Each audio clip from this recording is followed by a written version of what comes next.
its modus operandi. And as a consequence, he had reduced control over its own operations. He said there was a greater onus on external agencies such as landlords and doctors to do immigration checks, and goes on and on. But I don't know. Immigration, it's a hot topic, isn't it? It is. It's so complicated as well, really complicated. The thing is, if the minister is not able, you have to find a way of operating within your resources. Sure. If he's not able, let him leave and let someone else capable come take over that department and deliver. But these guys, political appointees, they stay in post, they can't deliver, they don't have a clue which way forward, but they're still there because they belong to the ruling party. Okay, let's have a look at the front page of The Guardian. It says, I'm still waiting for an apology. The journalist who Boris Johnson conspired to have beaten up. Tory hopeful claimed the 1990 incident was a joke, but Stuart Collier says he's not fit to be Prime Minister. It says a journalist who Boris Johnson secretly discussed helping a friend to have beaten up has demanded an apology from the Conservative leadership candidate as he stands on the brink of entering 10 Downing Street. Stuart Collier, the News of the World reporter. Is the News of the World still in operation? I don't ever see that newspaper now. I don't know. I think that's gone. It was quite a sensational paper, wasn't it? Anyway, at the centre of the incident nearly 30 years ago said Johnson was not fit to be Prime Minister. In 1990, Johnson was secretly recorded agreeing to provide Collier's address to his friend who wanted to arrange for the journalist to have his ribs cracked as revenge for investigating activities. In the event, the assaults did not occur. And so it goes on.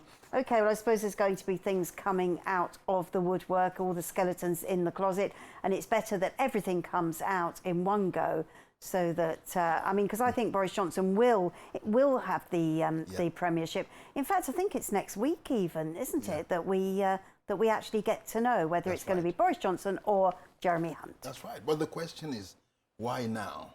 Why didn't he come and ask for apology 15 years, 20 years ago? Well, he wouldn't have been made the front page of the newspaper then. This thing happened 30 years ago, for goodness sake. Yeah. And we haven't heard from the other side. So we don't even know what is what. One man's word against the other. Yeah. And these guys who just show up out of the woodwork when someone's about to go higher, I get concerned about them. The same thing happened with Mr. Trump when he was going to be president, when he was campaigning. They came with this tape of what he was saying about women. And people, the liberals held on to it and said, oh, you know, he's a nasty man. But it didn't stop him from becoming the president. Because the people are not foolish. They could see through the matter. Why didn't this tape come years ago? They say he's racist. And in photographs upon photographs we've seen years before. We've seen with Mike Tyson, Muhammad Ali, Jesse Jackson. We've seen it with all the blacks. He's funded the one project or the other they were involved in. They came to him for money. Yeah. So why would a racist person give money to black people in the first place to make them move forward? Well, on the front page of the Daily Telegraph, huge photograph there of the cricket team. It says, who said cricket was boring?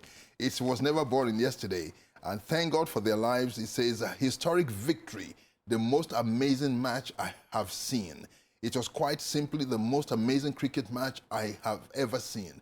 Winning the World Cup in this fashion and making history as the first England team, to do so, will live with these players forever.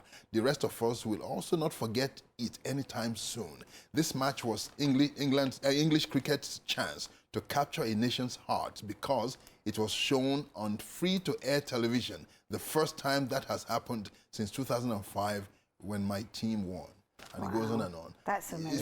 It was a big story, big. And I believe with this kind of win, it would inspire a new generation of young people going to learn to play cricket. And that's what they were discussing on the news channel that I was watching this morning, that it's going to really, really give young people inspiration to get involved in cricket. It's so slow. I've never watched a whole game of cricket, ever. But I think generally it is slow, but occasionally you get that spark. Yeah. And that spark came at the right time yesterday. And the whole nation was just celebrating. My brother Mike, he plays cricket still, and he really, really is into cricket.